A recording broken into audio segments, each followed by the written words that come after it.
Number one, the three questions you're asking cannot be proven in the way you want them to. This offer was offered by Irwin Schiff back in the late 70s. He offered the same challenge, but then it was $50,000. No, it was 25,000. I'm sorry.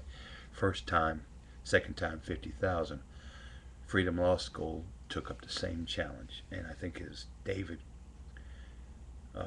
Crock, I think was his name. He offered a first offer $50,000 reward too during the same time.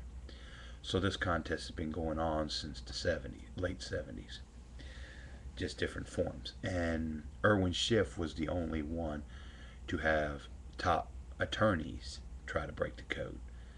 And none of them ever won the challenge because of the way it was phrased. And also that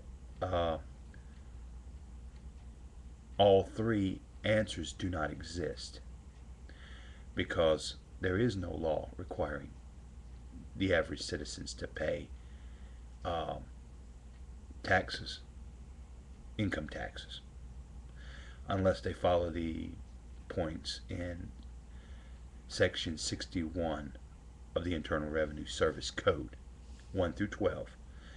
It specifies what income is. Number two, Congress has never uh, approved of a permanent law. The only time a permanent direct income tax law was ever put on the books was struck down by the Supreme Court, and that was back at the turn of the century, last century, that is. The so-called victory tax was an excise tax, which was only supposed to be in existence for no more than 2 years. Except back in World War II, the government got an extension on the victory tax. So in 1946, April, I think it was May 12th, 1946, the tax died because they didn't petition for redress.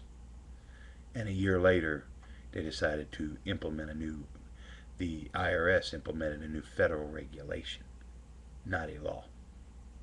So that was your regulation, requiring those who were required to file to file. And the last but not least, that's about it. There is no last but not least. Nobody will be able to break this code. So it don't matter if you offer $1 million for a question. No. There also is no amendment requiring us to do it, not even under the 16th. The only thing the 16th Amendment did was made the so-called federal taxes the same across the board, no matter if it's in New York or no, from Maine to California. If the government charges 5% from Maine, they have to charge the 5% to California. Same basic rate. That's the only thing the 16th Amendment did. But you got a good point. You keep up the good work.